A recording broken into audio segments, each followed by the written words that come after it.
Hai semuanya. Berjumpa lagi bareng Mimin Ara di sini. Ara ucapin terima kasih banyak ya atas support dan kesetiaannya sampai sejauh ini.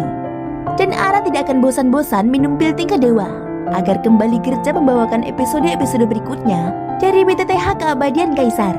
Pokoknya jangan bosan-bosan untuk mengikuti kelanjutannya. Kalau tidak, Ara akan membuat kalian tidak bisa tertawa atau menangis. Let's go. Mari kita masuk ke ilusi seni radionya. Melanjutkan cerita dari episode sebelumnya. Dasar babi gendut, aku buaya bayang tampan. Sudah lama bersumpah untuk mencabik-cabikmu dan membuatmu merasakan apa itu siksa kematian.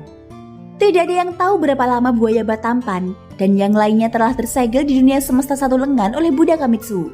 Tapi sekarang, ketiganya berhasil keluar dan siap untuk mengejar Buddha gendut itu dengan kecepatan penuh. Taisu, hentikan mereka! Teriak Buddha gendut Kamitsu. Dan para prajurit Taisu segera memblokir ketiga pengejar itu seperti air pasang. Namun para pejuang Taisu ini terhanyut dalam sekejap. Buddha Kamitsu gendut telah meremehkan kekuatan ketiga orang ini. Bahkan lebih dari Tianwu. Buaya bayi itu membuka mulutnya lebar-lebar, seolah sedang membayangkan perasaan mengunyah tubuh Buddha Kamitsu hingga hancur menjadi daging cincang. Hari ini telah ditunggu-tunggu buaya ba, dan akhirnya tiba. Dan dia ingin memakannya apapun yang terjadi. Buaya ba, kamu tidak bisa memangsanya semuanya sendirian. Bagi aku akan memakan kepalanya. Beruang putih itu berteriak dengan kilat di sekujur tubuhnya. Hei, aku ingin makan juga. Kalau begitu, aku akan memakan jantungnya. Raja Iblis Api Hitam tidak berniat melepaskannya. Mereka bertiga sering bertengkar pada awalnya. Namun seiring berjalannya waktu, mereka berubah dari musuh menjadi kawan. Lagi pula, di dunia satu lengan semesta Buddha Kamitsu, jika kita benar-benar bertarung dan kehilangan keduanya atau membunuh dua, kita akan semakin kesepian. Bukan aku yang memenjarakan kalian. Aku baru saja menerima wasiat. Itu bukan aku, ucap Buddha Kamitsu. Buddha Kamitsu melambaikan tangannya dengan tergesa-gesa dan mundur ketakutan. Hehe, berhentilah bicara omong kosong. Buaya batampan ini pasti akan membunuhmu hari ini. Biarpun bukan kamu yang menyegel kami, tetapi itu kalian para Buddha yang malas. Orang berwajah manusia, tetapi berhati binatang. Kalian kentut pelangi. Buddha punya niat baik. Tetapi kalian, monster-monster ini berkeliling makan orang dan minum darah. Monster adalah monster, dan kalian mengkritikku. Setidaknya aku belum pernah memakan orang. Buddha Kamitsu meludah dan berkata dengan marah. Hei, kamu memang belum pernah memakan manusia, tetapi kamu sudah memakan iblis. Aku memakan ras manusiamu, dan kamu makan ras iblis kami. Apa bedanya? Kamu masih sangat gemuk. Aku tidak akan membiarkanmu pergi hari ini. Jangan lari dan atau mencoba pergi lagi. Beruang putih itu meledakannya dengan kekuatan guntur. Xiaoyan sebaliknya tidak punya waktu untuk memperdulikan mereka. Dengan bantuan kendali iblis Tianwu atas cuaca dan teknik hujan mengubah awan yang diturunkan kepadanya di tengah hujan, dia bisa menjadi lebih akrab dengannya jika dia melakukannya lebih sering menggunakannya. Kemampuan dan serangan dari skill bertarung ini tidak ada duanya. Namun dikombinasikan dengan hujan biasa yang membasahi musuh, dapat sangat mengurangi kekuatan musuh dan melemahkan kekuatan tempurnya. Gumam Xiaoyan. Xiaoyan merasakan banyaknya Taisu di tengah hujan. Para prajurit semuanya sangat terpengaruh. Jadi mereka langsung dibubarkan oleh 3 monster buaya bah. Hanya saja Xiaoyan tidak memiliki kemampuan mengendalikan hujan seperti Tianwu. Dan dia tidak bisa menciptakan hujan dari udara tipis. Kunci untuk menggunakan kemampuan mengubah awan dan hujan adalah dengan mendapatkan hujan. Mereka hanyalah sekumpulan sampah. Aku sudah lama tidak memakan siapapun. Jadi aku mengorbankannya sampai ke gigiku. Tianwu menyeringai. Dan Xiaoyan langsung teringat wujud asli Tianwu yang pertama kali dilihatnya waktu itu. 8 kepala dan 8 ekor. Tanpa campur tangan Xiaoyan mengambil tindakan, Tianwu sudah bergegas menuju Suzuo dan Suhuai.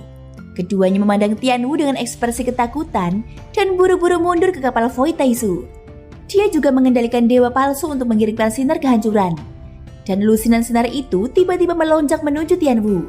Konvergensi sinar pemusnahan begitu kuat, sehingga bahkan Tianwu pun bergerak untuk menghindarinya. Lebih dari selusin kapal Void Taisu muncul dalam sekejap. Ketika mereka melihatnya lagi, tidak mungkin untuk mengetahui di kapal Void Taisu mana Suzuo dan Suhuai bersembunyi. Sungguh manusia yang cerdik. Tapi kamu hanya ingin bersembunyi dariku. Gumam Tianwu dan tubuh aslinya benar-benar muncul. Aura unik manusia tidak bisa disembunyikan.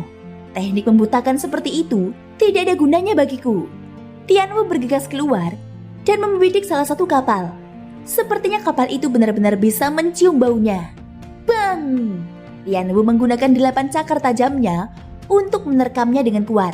Dan kapal Void Taisu yang di dalamnya ada Suhuai bergetar hebat. Cakar Tianwu meninggalkan bekas yang sangat dalam. Tetapi itu tidak sepenuhnya menembus pertahanan kapal Void Taisu. Pada saat ini tekanan kuat segera datang ke arah Xiaoyan berada. Pada saat ini Xiaoyan sendiri juga merasakan tekanan yang kuat itu. Tetapi sebagian besar, tekanan itu terfokus kepada iblis Tianwu. Untuk bisa menerobos pertahanan dewa palsu, ketajaman saja tidaklah cukup. Guntur Hao Tianlei milik Xiaoyan memiliki efek terbaik.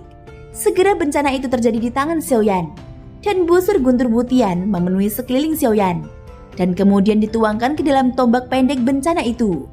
Senior Tianwu, izinkan aku membantumu. Xiaoyan membidik nomor kapal Dewa Void Taisu yang telah dikunci Tianwu. Dan bidikan itu memecahkan cahaya guntur Hao Tianlei dan menyebar dengan ledakan keras. Bang! Kekuatan guntur Hao Tianlei dapat mengabaikan pertahanan. Setidaknya untuk saat ini, material kapal Void Taisu tidak mampu menghentikan dahsyatnya guntur Hao Tianlei. Dengan suara gemuruh, setelah bidikan menembus pertahanannya, ia bahkan menembus dewa palsu. Dan seseorang dengan kekuatan yang cukup bisa masuk dan keluar melalui lubang besar. Pada saat ini Xiaoyan selalu mendapat firasat buruk saat dia melihat selusin kapal dewa Void palsu di langit. Taisu selalu bertindak diam-diam dan sangat licik. Jika dia terlihat mundur dan kalah, pasti ada konspirasi lain. Bang! Tepat ketika Xiaoyan hendak mengingatkan Tianwu, dewa kekosongan sebenarnya telah diatur secara tertib di udara. Dan sebuah tanda besar tiba-tiba muncul. Segel Buddha Iblis. Tianwu terkejut dan cahaya keemasan menyelimutinya. Sudah terlambat untuk mundur. Setelah diterangi oleh cahaya keemasan, Tianwu tidak bisa lagi mempertahankan bentuk manusianya, tetapi berubah menjadi tubuh aslinya. Segera tubuh aslinya tampak membantu dengan kecepatan yang terlihat dengan mata telanjang. Kenapa mereka bisa memiliki segel ini? Untuk bisa memasang segel ini, membutuhkan setidaknya transendensi tingkat keempat. Mungkinkah itu Buddha? Salah perhitungan. Ayo cepat pergi. Tianwu memandang Xiaoyan di saat-saat terakhir dan berkata melalui jiwanya. Xiaoyan mengerutkan kening. Meskipun Raja Iblis Tianwu ini memiliki kemampuan untuk mengendalikan hujan, kekuatan tempurnya terlalu lemah. Tahanan roh, buka segel ini, ucap Xiaoyan sambil melambaikan lengan baju dan jubahnya untuk membangunkan tahanan roh yang sedang tidur manja di lengan jubah Xiaoyan. Cahaya biru tahanan roh itu segera menghilang, tetapi segelnya tidak menghilang dan retak, dan masih berputar perlahan, menekan dan menyegel Tianwu dengan cahaya keemasan. Pria kejam 1000 pisau, ini bukan batasan. Ini tidak bisa dipatahkan. Teriak tahanan roh. Mata Xiaoyan menyapu sekelilingnya. Dia tidak tahu di mana dia berada saat ini.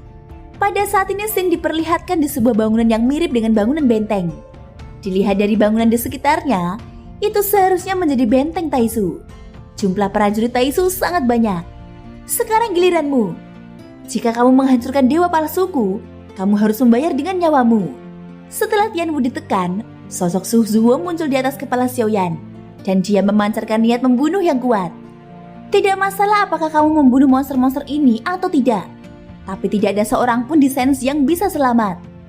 Dengan bantuan kekuatanku dan sensi, aku telah menerobos keabadian dewa. Kamu dapat memakan sensiku, menelan sensiku, dan kamu bahkan berencana untuk menarikku ke sensi. Kebetulan, tanganku juga sangat gatal. Tanpa tiruan dari dewa asli, Xiaoyan hanya bisa mengandalkan kekuatan dewa asli. Tidak mudah menghadapi dewa abadi ini. Namun untungnya kekuatan Su Zuo di tengah hujan terpengaruh. Dampaknya telah melemah sampai batas tertentu. Pada langkah ke-9, jika aku melakukannya sendiri, itu sudah merupakan penghormatan terbesar bagimu. Semut sensi. Setelah kata-kata itu jatuh, Su Zuo berhenti bicara omong kosong dan melangkah maju dengan telapak kakinya. Kekuatan abadi yang agung memadat dan berubah menjadi jejak kaki hitam sepanjang ribuan kaki, dan itu langsung menuju ke arah Xiaoyan. Semut sensi, kamu tidak dapat menerima serangan apapun. Su Zuo mendengus dingin dengan ekspresi jijik di wajahnya. Thank you guys sudah mendengarkan ceritaku sampai akhir. Ikutin terus kelanjutan episode-episode berikutnya ya. Semoga hari kalian menyenangkan. Sampai jumpa dan bye-bye.